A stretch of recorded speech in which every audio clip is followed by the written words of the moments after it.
Hello, everybody. This is John.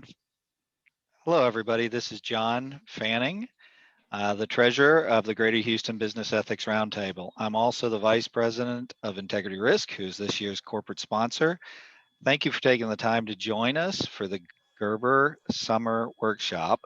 We're doing this virtually, so I want to cover a few housekeeping items.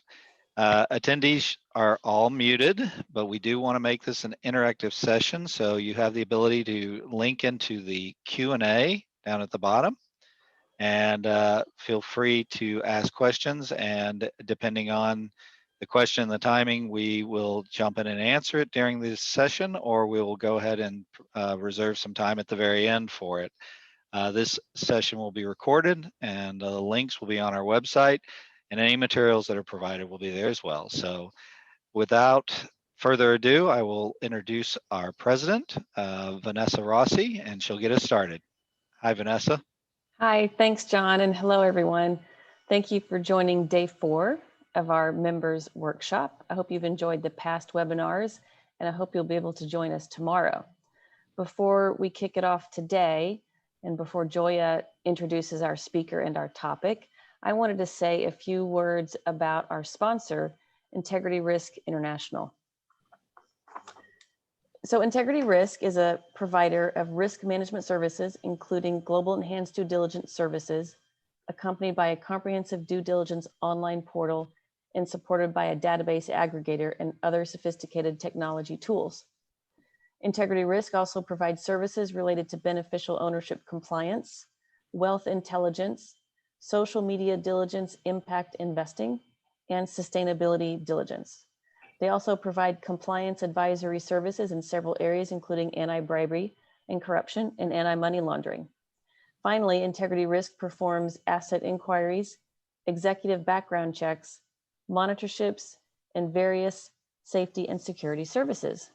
A very comprehensive compliance services vendor, as you can see, and we appreciate them hosting our workshop this week.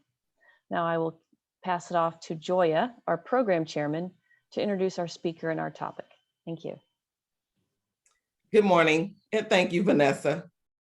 Today we will be chatting with Justin Ross. He is the Chief Compliance Officer for Federal Express. And today he's our expert speaker on how to maintain a speak up culture. You may recognize him because he's been on the cover of SCCE magazine, and he was also the recipient of Compliance Week's Chief Compliance Officer of the Year Award for 2021. So Justin, tell us about your background. Thanks, Joy. I'm really excited to be here, and thanks for the invite. And I've told some of the folks that reached out and said congrats on the Chief Compliance Officer of the Year. I said it must have been a down year for chief compliance officers if they picked me, but I was happy to get it, and it was a testament to the team and the work that my team here at FedEx did over the pandemic. So I'll tell a little bit about myself. I am what's called a recovering litigator. I think we've got a lot of recovering litigators out there. I started doing litigation in a law firm right out of law school. I'm pretty much from Memphis, and I've lived in Memphis all my life. But did litigation in a variety of roles here at FedEx since 2003. Moved into compliance around 2015. And at that point, that was the first time, or actually the starting of FedEx's corporate compliance department. My predecessor, who was our chief compliance officer at the time, hired me and another director, and we basically started the compliance department then. I spent a couple of years doing that. I actually went to Europe for 2.5 years and worked in compliance with our international team. Did that. Our chief compliance officer retired in 2019, so I came back to take over his role in 2019 and have been there ever since. Great. So what made you interested in a career at FedEx? Well, the thing about if you're from Memphis and you live in Memphis, FedEx is everything here. I mean, it's really, it's our anchor company, and frankly, Memphis wouldn't be here without FedEx. Always has had a great reputation and a great culture. And, that really drew me. And I think it draws a lot of our employees into FedEx is that, great reputation and great culture. And the cool thing about FedEx, not only that, is that you get to work on so many different issues. I mean, we're an international company. We've got 600,000 employees in 220 countries around the world. So it's a really exciting place to work. So not only do we have that culture that brings us on, but you can work on things around the world. And that definitely attracted me. And that's kept me here for almost 20 years. That's awesome. So can you give us an overview of the compliance department at FedEx? Yeah. So like I said, prior to 2015, we didn't have what's called a corporate compliance department, not a centralized compliance department. It didn't mean that we didn't do compliance or do it well. I think we did, but it was decentralized. So we're set up to where we have various operating companies in international regions, probably similar to a lot of companies of the folks that are on this call. And but each of those operating companies in international regions kind of handle compliance on their own, but there was no kind of overarching organization of compliance. So in 2015, we decided, look, we need to get with the times. There were more and more companies had centralized compliance departments at the corporate level. So FedEx decided to do that. So in 2015, we had hired our first chief compliance officer. That chief compliance officer hired me and another director to help build the compliance department. So we started off with really 1, 2, 3. We had one compliance attorney on our team, start off with 4 people. We've grown to 20 total members today. So we've really grown. And I think like a lot of folks on this call, even with, I'm never fully or adequately resourced. We could always use a lot more resources, but with 20 people at the corporate level, I think we've really done well to put some emphasis and seriousness on corporate compliance. But so that's the corporate level. I report up through the general counsel and the legal department. I've got a dotted line to the audit committee of our board of directors, and I report to the audit committee every quarter on compliance program initiatives, our alert line metrics, serious investigations, all things like that. So that's the corporate level. Now at our operating companies, international regions, we also have dedicated compliance personnel, which is great because with those different companies in different regions, you have different risks. Right. So you need folks that are in the business and that are attuned to those risks. So those teams in the operating companies in international regions have a dotted line relationship to my team. So we're all on the same page with compliance strategy, with all of our risks to make sure everyone understands the risk we're facing. And so that my team gets all the information that we need globally and from the enterprise to be able to report to the audit committee and executive management on what our risks are and what we're doing about those risks. So that's how we're structured like that. And it actually works fairly well. We've continued in these 5 years to really build up not only the corporate group, but those regional and OPCO groups too, to where now we've got compliance expertise really around the world, which helps us. Fantastic. So Justin, can you tell us about your team's responsibilities or some of the compliance program focus areas at FedEx? Yeah, so we handle a lot of the traditional areas that compliance focuses on. You got anti-corruption and third-party compliance, vendor risk management, antitrust, gifts and entertainment, conflicts of interest, anti-fraud. My team runs our hotline and investigations. Now, we don't do all investigations, we do some of them, but our OPCO and regional teams that I mentioned earlier, the compliance people in those areas, they actually will handle the investigations that come out of there, but we work closely with them. So those are the traditional areas. Data privacy is one as well. It's not as traditional, but I think it's becoming more traditional to be in the compliance responsibilities. And as everyone on the call knows, data privacy now is exploding, not only in Europe with the GDPR, we've got other countries. China just passed a data privacy law, South Africa, and then we've got it in the US too with California, Virginia, Colorado. That's exploding and has really become one of our big focus areas. Another challenging and focus area that we've taken on that's been challenging to keep up with is export controls and trade. And as we know, with the with the trade issues that we've had and seen, and with some of the supply chain issues that resulted from the pandemic. Export controls and trade has been a big area as well. So we've taken on that. So in those areas, those are our subject matters. In those areas, we handle training, communications, policies and procedures, risk assessments just for those areas. We do compliance due diligence and program integration for acquisitions as well. So a pretty broad range of responsibilities for 20 people, but I think the team handles it well. We also, from a resource perspective, we own a lot of the enterprise-wide resources that we use for compliance, like our training vendors. So we manage the online training vendor. Our hotline, my team manages and owns the relationship with the hotline provider. We have a third-party compliance platform that we use to house all of our third-party compliance data. And then we basically, like I said earlier, we try to set the overall global compliance strategy for the enterprise, and we work with the OpCos and the regions to help execute those strategies at the local levels. That's great. And you always get 100% completion rates for your training? I wish. I tell you what, I'm sure there folks can commiserate with me. Chasing folks to complete their training is not fun. And I'm glad you bring that up, because I think it's a good discussion about what people do to kind of encourage or try to force people to take their training on time. We've had actually good luck. We just rolled out some new online training this year that we were really happy with. It's shorter, more dynamic, and we've had really good feedback from the business. So, we typically, we try to shoot for 98%, because 2%, you're always going to have people leaving and moving, and that's sort of it's hard to get that 2% with 600,000 employees. Right. But we've had good experience with that, but it doesn't mean that we don't have to chase people. I think everyone has to chase people sometimes. I understand. I've done a lot of chasing in my years of working in compliance. So yeah, thanks for that.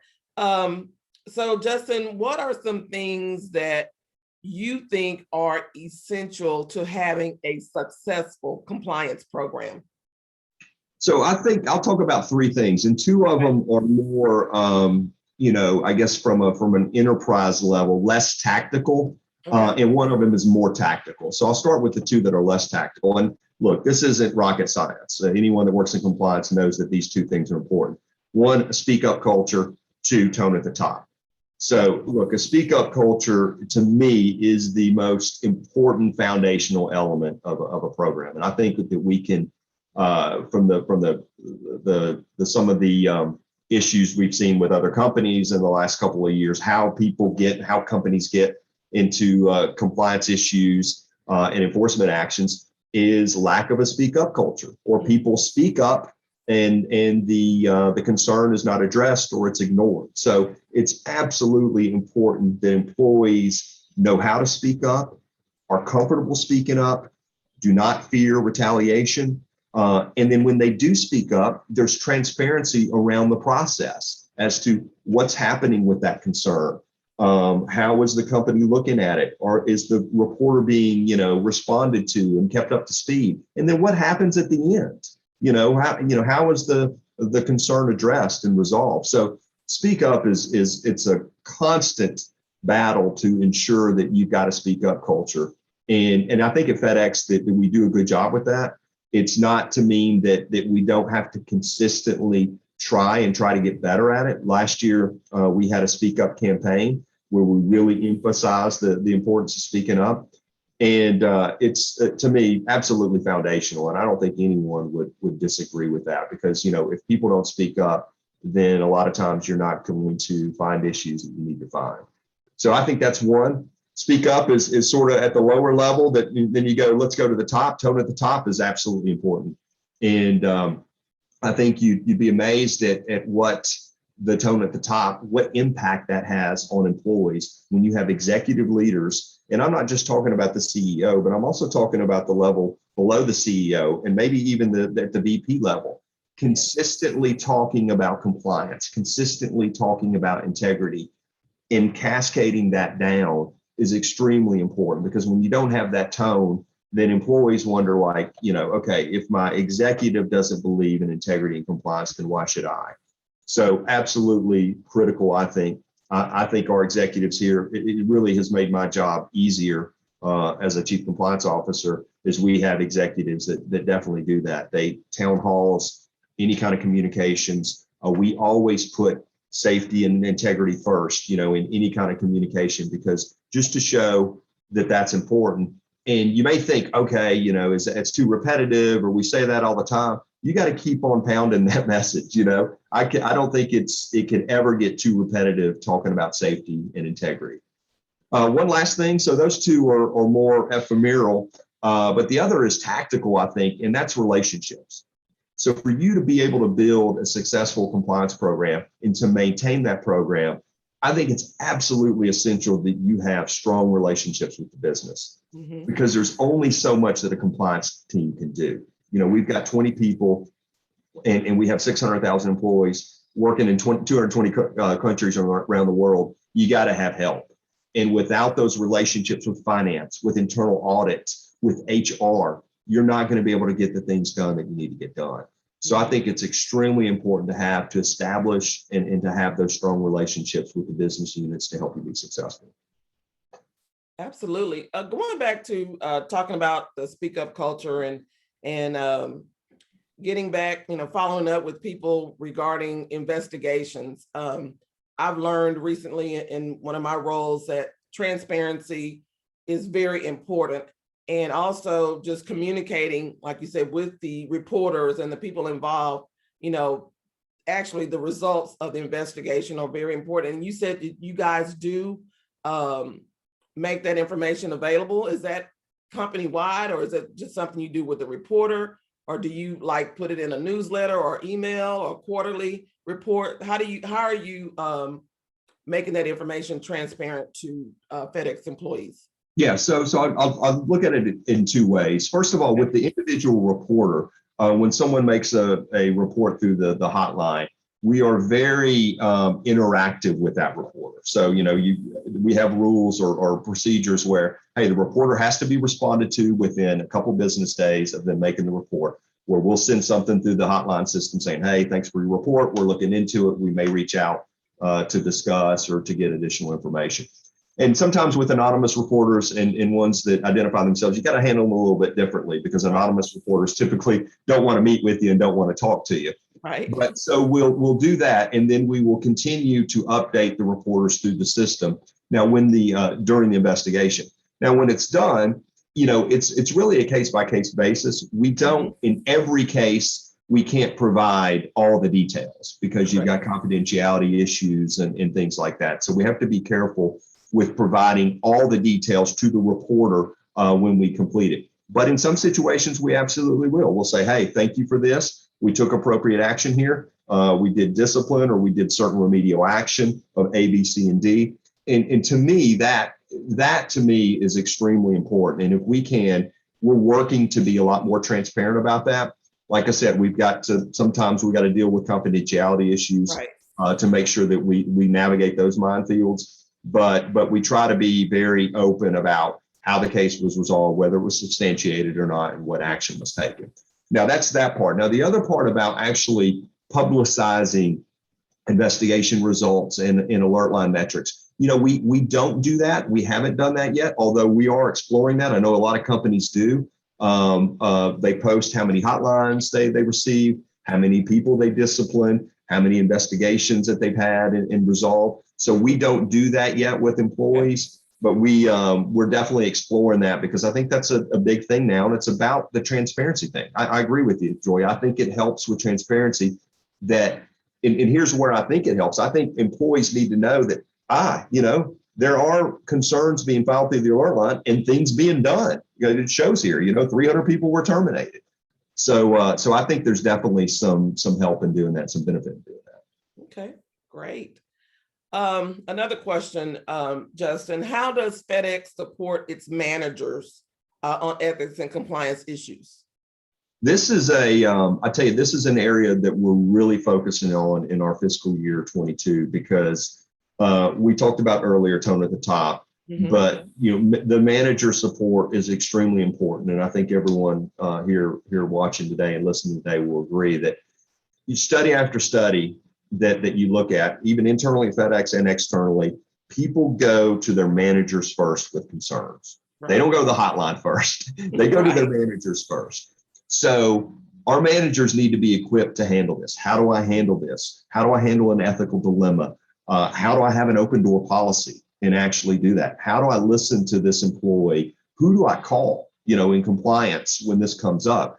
So to me, that's absolutely important. So we have manager toolkits that we're creating to help that. This is an area that I think that we can be better and that we're improving on is manager toolkits on ethical dilemmas and some not necessarily, hey, this is the code of conduct, but how do I handle these concerns when employees come in? How do I make the employees feel comfortable doing this? How do I speak about integrity and compliance at meetings and have an open door atmosphere about things like that? So that's what we're trying to focus on, are those soft skills, that managers can have to make the employees feel better about going to them with concerns. Yeah. Well, that's great. So what do you do to make sure your compliance program is working at FedEx? This is one of the areas that I really stressed with my team, and that's, you can have all the controls in the world, good controls, good processes, but if you're not checking to make sure they're working, it's no good. Right. So, an example, your hotline, for instance. In the hotline, I said we have certain procedures that you need to. People investigating cases have to respond to the reporter within 1 to 2 days of receiving the report. They need to fill out certain data fields while investigating a case because, you want good data, bad garbage in, garbage out. You got to make sure that you have the proper data fields. You need to do a root cause analysis at the end of an investigation and complete this, and this. So things like that, what we've started doing is we've developed a testing and monitoring plan for some of the compliance processes that we own. One of them is the hotline. So every quarter we'll have a certain checklist of things that we'll go in and check to make sure people are doing it. Are we responding to the reporter within 1 to 2 days? Are we doing the root cause analysis? So we'll sample some reports to make sure that's being done. Another system that we're doing that in, we have a third-party management system. The company we use is Steel. I'm sure a lot of folks on the call have heard of Steel. And you put all your due diligence reports in there, you put all your third parties in there. But when you have a due diligence report, you need to make sure, has it been reviewed? Were there any red flags? Were the red flags addressed? Has the due diligence been updated? So things like that, we're going in on a quarterly basis too, and testing and making sure, okay, our users are actually doing this. They're filling this out, they're checking that. So it's sort of like a controlled self-monitoring process, but for the processes that we own and to make sure that, okay, the controls that we've set up in our systems, actually people are doing them. They're actually working. Because at the end of the day, if you're not checking to make sure that your program is working or it's working as it's supposed to be, you're never going to know, and then it's going to be too late. So how do you gauge the effectiveness of your program? Well, what we've done surveys, we do focus groups, and we just completed an external assessment by a third-party consultant. So every year we'll do what's called an integrity survey. And that integrity survey asks questions it goes out to all our employees, and it'll ask questions such as, do you know where to locate the code of conduct? Is it easy to understand? Are the policies easy to locate and understand? Do you feel comfortable raising concerns? Have you experienced retaliation? Things like that, just to make sure that that what your program is supposed to be doing is working. So we do that once a year. We'll get the results back. We have certain metrics that we strive for, like we want to get a certain percentage on these questions of scores. We check those, and when we're low in a certain area, we'll go to that region or OPCO that was low in that area, and we'll say, hey, we need to do some awareness here. We need to shore up our policies here, things like that. So the survey's been an effective tool. The survey tool, though, is not everything. We all know we're limited with survey data, because it's just a piece of paper we get in. So we've started doing focus groups as well. So focus groups in different functions. So we'll get employees from HR, from finance, from operations, and ask questions about the compliance program and whether it's working or not, and whether they feel we can do things better. And then you get more anecdotal information and a little more meat to what people are feeling about what you're doing with compliance. Like whether we get too many communications, whether the communications are too long. Is the training working? Is the training too long? And you can have that conversation with people and you can get so much more. So when you get the focus groups plus the survey, I feel that that's really added to what we can do and what we can do better. Because look, I'm like a customer I'm like a company with a product or service. I need to know what my customers are thinking and whether they like it or not, or whether it's being impactful to them or not. So the only way you can do that, talk to your customers. And the way we've done that is surveys and focus groups. The last thing. How often do you meet with your focus groups? We set it up. We just started that this year. So we've got sort of a quarterly group. We'll meet with them quarterly and, just get a group of folks in, talk to them on a quarterly basis. We're going to try to expand that, but we've just begun that, and it's got, you just get all kinds of good information from that. And we've got someone on our team who's actually a really good facilitator. So it's lucky that we have someone on our team that knows how to facilitate these focus groups. Okay. And, we didn't hire this person for that, but this was a skill that she had. And we're like, okay, you run our focus groups for us. And it has really helped. Also we've gotten some help from HR and our communications teams as well, because they do this a lot more than we do in our marketing teams. Try to get the experts to help you on some of the stuff that you're not as familiar with. Okay, great. One other, Joy, the external assessment. Yeah, so this was first year we did an external assessment of our program.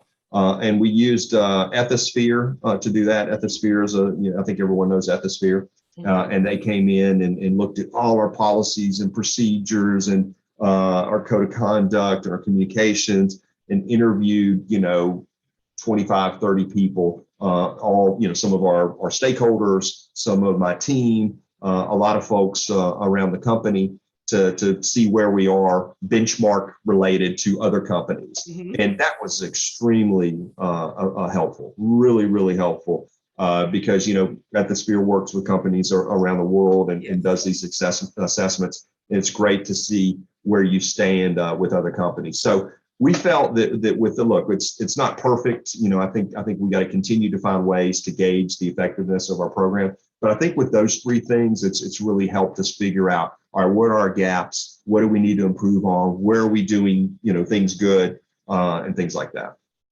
Were you surprised by any of the results in the external assessment? Were there any flags raised or, it's funny is a lot of the thing, most of what they brought up, we already knew. Okay. As we were going through it, I'm like, yep. We knew but you kind of know where your baby's ugly and not. So we knew we're very, at least I'm very open about, hey, I know where we're good. I know where we need to improve. And, we weren't really surprised, which is good, which means I think that we know, we're aware of what's going on with our program. But hey, it's, as everyone in compliance on the call understands, it is a constant thing in our mind to improve. That's the cool thing about being in compliance. What I always tell my team is, in other legal groups, and we're in legal, but in other groups, they're very reactive. Like a contract group, contract comes in, handle the contract, move on. Litigation, case comes in, handle litigation, move on. We have to constantly improve. We have to keep up with the regulators, with the fraudsters, with the expectations of enforcement agencies. And that means, like any company, you got to stay ahead of the game. If you get complacent, you're going to lose. So that's good and bad. It's exciting in that, hey, we got to find ways to continuously improve. It's a little bad in that, hey, you can never sit back and have a glass of tea and relax. You got to keep on going. Absolutely. So Justin, what are some key qualities for a compliance professional?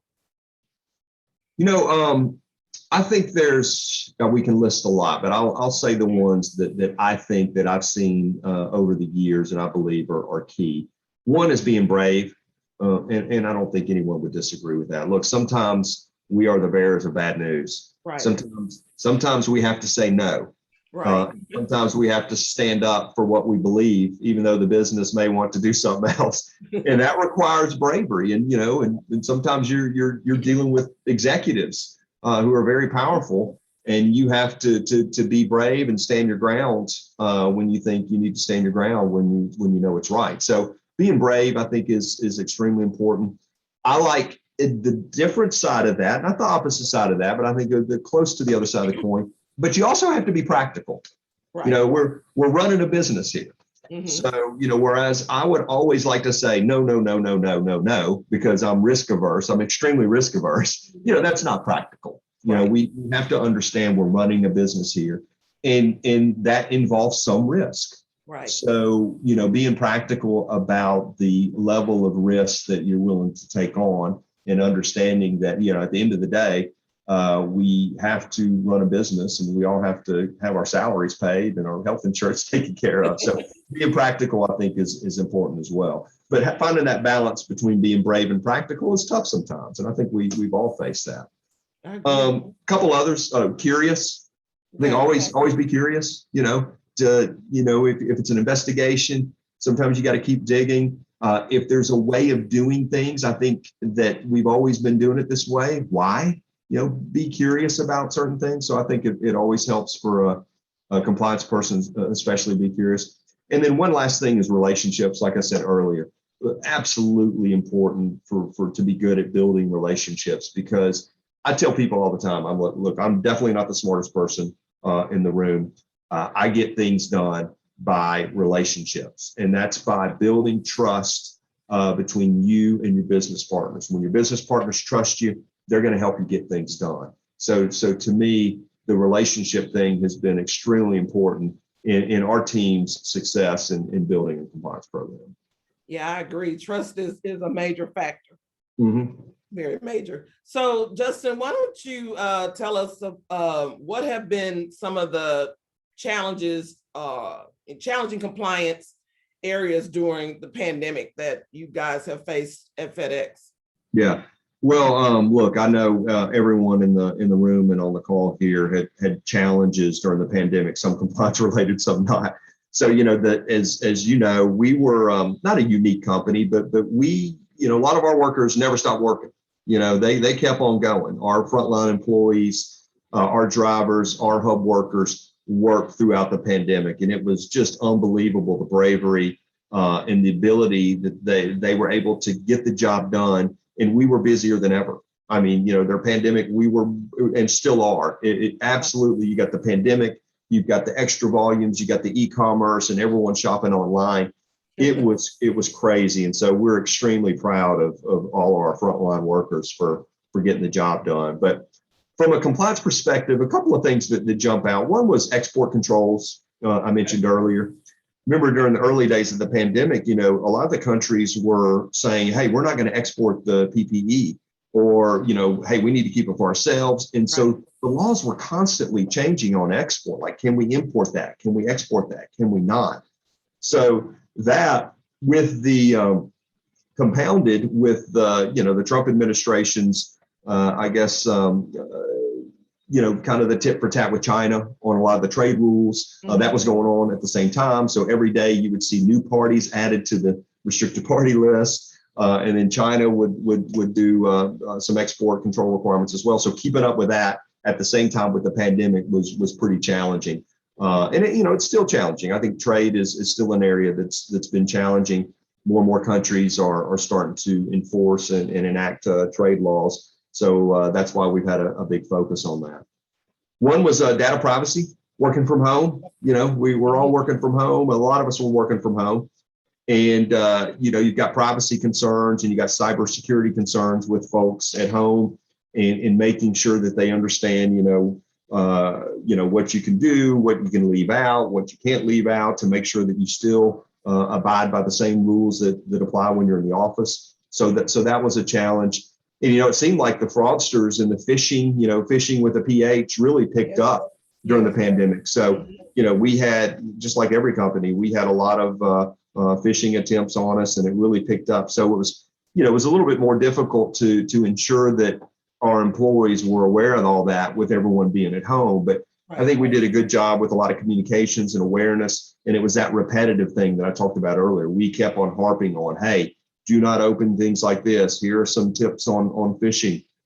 Make sure that, if you're working from home, that you're going through the firewall and, you're doing all the things that are supposed to keep your information secure. So that was one. And then last one, which is a little bit interesting and probably a little more specific or unique to FedEx and some of the carriers, was corruption issues. So you're always going to have corruption issues, and especially when if the passenger airlines stopped flying internationally, pretty much during the pandemic.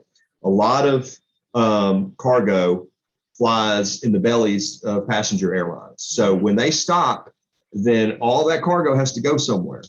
And with that means there's a big reduction in capacity, not only in airplanes, but in trucks and ships. I mean, we all know we're all still probably waiting for a Peloton bike or something. Supply chain has gotten nuts. So with that, though, with those reductions in capacity, you've got potential corruption issues. You've got customers that will do anything to get capacity, and that includes trying to bribe your employees. You've got customs officials that are, saying, hey, I'll clear this for you or clear it quickly for you if you'll give me some side money. So those are issues as well that really kind of ramped up during the pandemic. So we had to do a lot of increased awareness around corruption as well. So those are just three of the many issues that we had to deal with. Wow. Yeah, I can only imagine. and thank you for keeping things running, because I am one who was ordering online quite a bit. Well, I'm sorry I hope your package got there on time, and I'm sorry if they it come didn't. on time. I love my FedEx guy, and whenever he comes, I always offer him water. So I know how hard it is and tough it's been. So I appreciate the FedEx people out there working. Me personally, I can speak for myself for sure. So on another note, Justin, why don't you tell us about some compliance goals for FedEx for this year? So I've bucketed our main focus areas for our fiscal year 22, which started June 1, in three areas. One's automation. And I think, like I said, none of this is rocket science. Everybody on the call here knows automation. We've got to continue to automate our compliance processes. We've still got some processes that are manual and they're not efficient. So our goal is to automate, conflicts of interest disclosures, gifts and entertainment approvals, all of those things. Let's get everything automated. And, the goal is to put everything in one big dashboard where you have a full view of all of your compliance programs and processes. So we're working towards that. We've made great strides in automation, but there's still some areas that we can improve on. So that's one of our main goals. And I think there's probably a lot of folks here on the call that have that same goal. Another one that's not going to be unique to FedEx is analytics. Right. All we hear about is analytics. Yes. So we are, that's another focus is how are we going to use all of our compliance data to be more predictive instead of, to be more predictive instead of reactive, to identify compliance risks before they happen. So that's easier said than done, but we've got I think we've got a good plan for that. One area that we're working on is our hotline. Okay. So we get a lot of hotline, 600,000 employees, you can imagine. We get a lot of hotline reports, and that's a treasure trove of data there. And some of those hotline reports, like other folks on the call, they're not all bribery and corruption. I mean, some of them are just innocuous employment disputes, Right. So when I have my coworkers, not happy, my manager's not talking to me, there's no heat in this hub, or there's no air in this hub, things like that. But still, that's data that you can use. All that data may be indicative of a culture issue, or may be indicative of a manager that's not doing his or her job. So what we're trying to do is we're trying to use all that data to be more predictive and to find issues, either managers or locations that are going to be hotspots, at some point in the future. So that's when we're really focused on that hotline data because we really have so much of it. Another is disbursements and third-party data, vendor disbursements to flag, to red flag, certain payments that are kind of anomalies or don't really fit with the natural form of payments. So that's something we're working on. And, all kinds of things, try to bring it all together too, not just the hotline data and that, but bring in some external information as well to kind of support that to be more predictive. So that's one. And I know everyone on the call is probably trying to figure out data analytics and how they can be more predictive. The last is manager support. We talked about that earlier. I think we can improve on manager support because our managers are frontline. They're our really face of integrity and compliance for FedEx to our employees. We need to support them better. They need to have the resources and the awareness to be able to handle employee concerns and to really carry that integrity and compliance torch for us. Because to me, tone at the top, absolutely important. Speak up culture, important. But if you don't have good managers that preach integrity and compliance, I don't think you're going to be successful. So those are the three things that we're going to try to focus on. Well, that's awesome. Good luck with that. Yeah, thanks. Hey, we'll talk next year, and I'll let you know how good or bad we did on those. Because, Joy, as you know, you got a plan, and then fires are going to pop up, and you're going to be like, okay, what happened to my plan? Absolutely, I understand that. Well, Justin, that's all I have for you. We're going to open up and to Q&A, and let's see what questions we have for you from our audience. Great. Thank you, Joya and Justin. I thought that was that was very informative. We've got a few questions here, Justin, and I'll start off with the first one, but it comes from us and it says, can you speak a little bit about logistics around your third-party risk management, considering your footprint around the world? How do you handle languages, audits, investigations, and diligence globally? You'd mentioned that it was managed regionally, but how do you make sure that it's implemented with consistency across all these different variables? Great question. Very good question. And I'll tell you how we do it. I'm not saying we're 100% and the best at this because I think it's a constant challenge, but having the dedicated compliance people in each region and OPCO really helps with this. It absolutely really does. So we have a constant line of communication with our regional compliance teams. Like I said, there's a dotted line. And we have a compliance council as well, which is an enterprise-wide group of those people, those compliance professionals in our regions and OPCOs and my team that meet on a regular basis where we discuss these issues to ensure the consistency of approach. So that's how at a macro level that we try to maintain consistency on things like investigations and third-party risk management. Now, and that helps with the languages, the audits, and all those things as well. Now, what brings it all together, I think, is that governance structure that we have where we meet constantly with our regional and OPCO teams and we discuss these things and we try to make sure that everyone's consistent. We also have a risk management process where my team leads risk assessments. I said risk management, I mean risk assessment. My team leads risk assessments that we do on a regular basis, probably every 2 to 3 years in each region and OPCO. So for instance, this year we did a risk assessment in our LAC region for our FedEx office entity in our Europe region and a couple of maybe one other OPCO or region. Those risk assessments focus on those items that I talked about earlier, which are our focus items like anti-corruption, antitrust, and all that. So we work with those regional teams on that risk assessment. We'll go in, we'll interview 40 or 50 business people in that region or OPCO. We'll get all the information on those risks. We're working with the regional compliance team on that.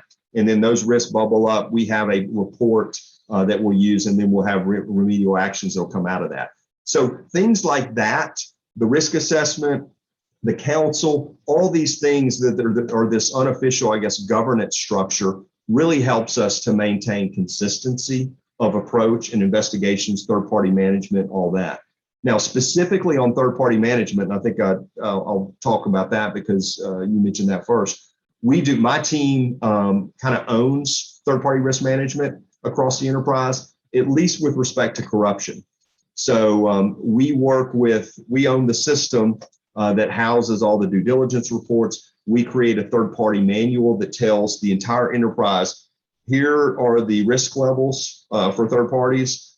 Here is what you need to do at each risk level, whether it's due diligence, representations and warranties in a contract, annual certifications, all that. So those are global requirements, and all that goes into one system. We have visibility in that system, and that helps us to be consistent across the enterprise with third-party risk management.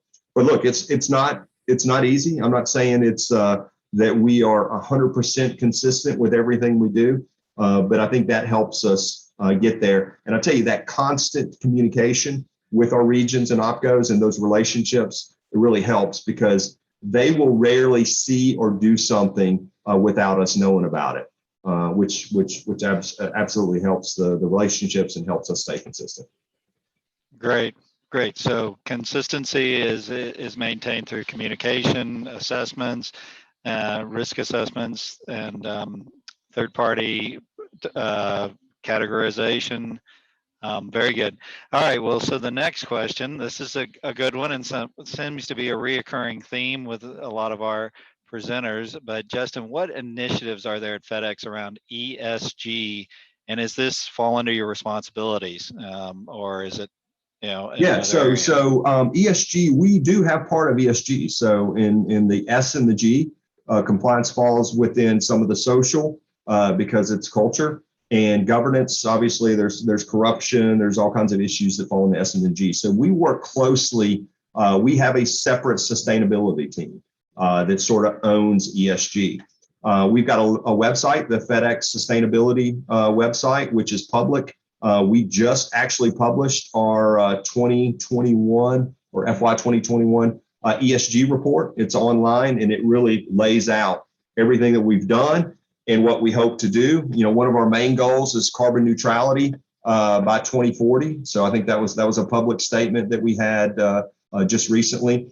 And my team works very closely with the sustainability group on the issues that my team owns. So whenever we do our ESG report, we have a section in there on compliance, which is pretty comprehensive. We work throughout the year with the sustainability team to kind of update what we're doing, to do different things, to work with the rating agencies to try to get our scores up, all that stuff. So there's absolutely a close collaboration with the ESG team. Fantastic.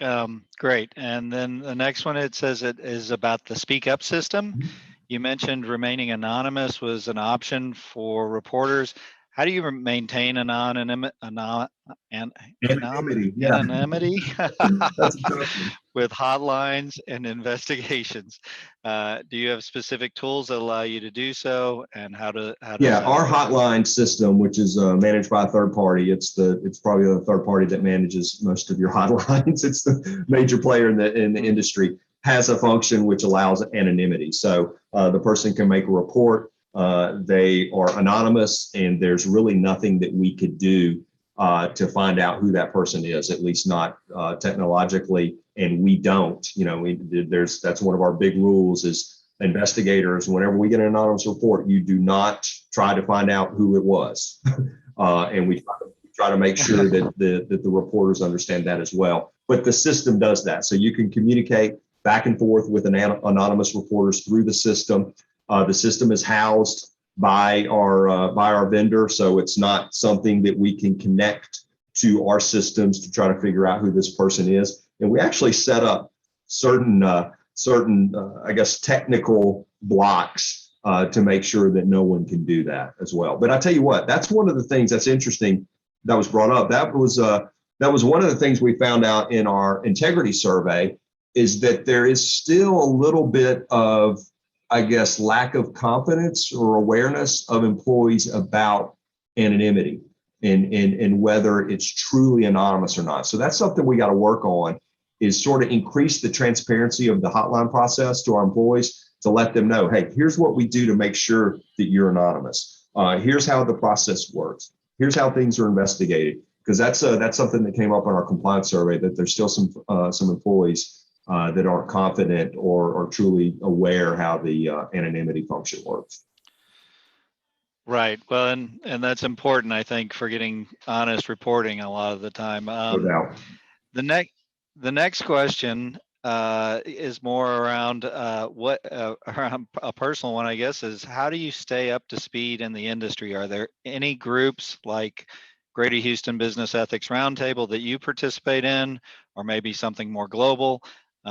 Is there anything you would like to see that doesn't currently exist? Yeah, no, absolutely. We couldn't do this on our own. We have relationships and partnerships with a lot of groups that help. One is Gartner. Everyone's familiar with Gartner. Gartner has great compliance resources, and we've got a longstanding relationship with Gartner. Just fantastic stuff out there. How to build compliance program, how to do a speak up culture, you name it. Gartner's got it. Ethisphere is great. Bella is the part of Ethisphere. That's sort of their member network. They've got all kinds of great resources on compliance programs. SCCE, Society of Corporate Counsel and Ethics, as we all know, they've got great stuff. Compliance Week, any kind of publication that's compliance related, we have access to it and we utilize it. It's funny is we just had my team call yesterday. We were talking to the team about how make sure you're utilizing these resources. We all get caught up in the day to day, and we don't look and go see, man, go check what's out there, because there's so much good stuff out there in these various publications and these organizations that will help. We also just joined. We've always been a part of it, but the OECD, Organization of Economic and Community Development. They've got a huge corruption group, and the OECD has all kinds of great information on battling corruption around the world. So we utilize all that. Now, asking, is there anything else out there I'd like to see? I guess the only thing I'd like to have more time to be able to look at it all. But all right. Those are great resources. And look, the good thing about us is this network that we have of compliance people on my team. And in the other groups, that if there's an issue that pops up in Russia, my Europe team is typically looking at that and seeing that, and they'll raise it to us. If it's something that happens in APAC in China, we got a China team who's on top of that and sees it. So in areas that my team may not be as aware of or in tune with, our other team members will bring those issues up as they happen and help us figure out these changing regulations. But I look at I try to do a practice of, whether it's Compliance Week or any of these, compliance publications that have daily or bi-weekly publications. I try to stay on top of those, because they will always tell you about regulation change, about enforcement actions, all that stuff. So if you can take the time, where it's 30 minutes a day, an hour a week, to look at that stuff, it'll really help you keep on top of things. Excellent. Thanks. I have one here that says, thank you, Justin. Great talk. Can you speak to whether you have an ethics council and committee, which I think you said you did, and how is that structured? And maybe that's the question, is how is that structured? Yeah, it's a little, it's not your typical ethics committee. And I'll tell you why.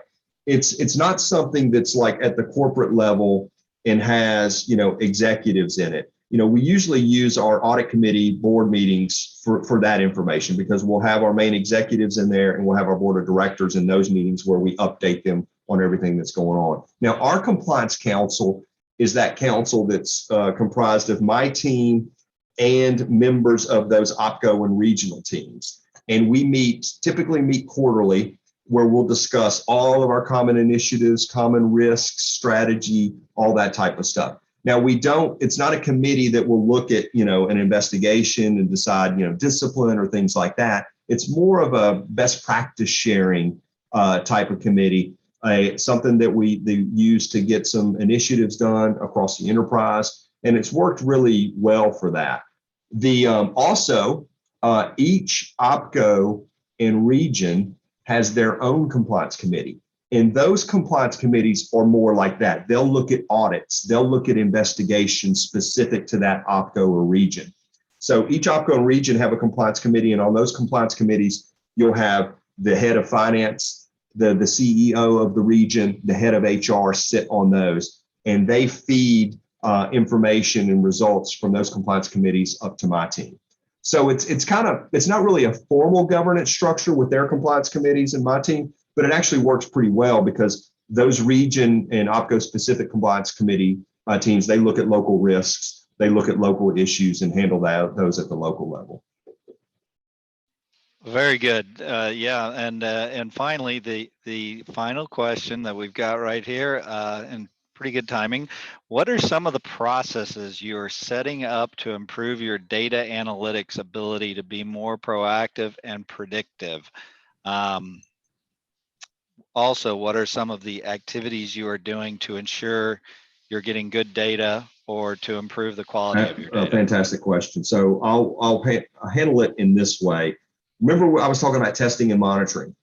A lot of those testing and monitoring, especially with the hotline system and with our third-party system, was to my team to go in periodically to make sure that we're getting the data that we need, that the users are inputting the data in the data fields, that they're being complete, that the data is good. So we've had to work very hard. We're still working hard to get good data. And frankly, our hotline data, just in the last 2 years, it's finally gotten to the place where it's good enough data to where we can use it for analytics. So that testing and monitoring has helped us. Now it's been a lot of chasing as well. Joy, we talked about chasing a while ago for training. We've had to chase a lot of our people to make sure they're inputting the right data in the systems. And we've developed procedures and manuals on how to do that. But it's still been tough because people get busy and they just want to be fast and they're not going to put the right data in or not going to complete the right field. So our testing and monitoring has really helped in that because it gives us a chance to check, all right, is the right data being put in those fields and are we getting clean and good data? So that's one thing. And frankly, we just now have gotten, like I said, over the last couple of years with some of these systems to get good enough data to start that analytics journey because look, your analytics are only as good as your data. And if your data is not good, you might as well not do the analytics. So I've heard from experts all over, look, don't even start your analytics journey until you clean up your data. And so that's what we've been trying to do. Absolutely. Well, that concludes our questions. And so, Justin, thank you very much for your time today. This has been very informative and a great presentation. And I will hand it back off to, I believe, Joya, or you take it from here? Is that correct? Thank you, John. And thank you, Justin, so much. Our speaker of the hour today, Chief Compliance Officer at FedEx. You look great. I don't know how you do it. 600,000 employees. You still have a smile on your face. I got a good team. I got a really good team. Hey, it's not me. It's all about my team. Believe me. I just thought, well, I can't even imagine. But thank you so much for participating with GHBER today. If you're ever in Houston, like I said, make sure you let us know. We'd love to have you do a face-to-face with GHBER. Also, I'd like to thank John Fanning and Integrity Risk International for sponsoring our workshop platform this week. And of course, thank you so much to the GHBER Board of Directors. The recording will be posted on the GHBER website next week. This session has been approved by the Texas Bar CLE for 1 hour. Tomorrow, let me back up. The course information will be posted on the website. Excuse me. Please note you will have to report your own, because GHBER does not report hours to the bar for attendees. Tomorrow is our last day for our summer workshop. Tom Fox will be speaking to us on legal ethics for the compliance professional and practitioner. So I know everyone needs to earn that 1 hour of ethics credit. So please join us on tomorrow as we close out from 11 to 12. If there are no other questions, this concludes today's webinar. Thank you for joining. Make it a great day. Bye. Bye. Thank you, Justin. Thanks, guys.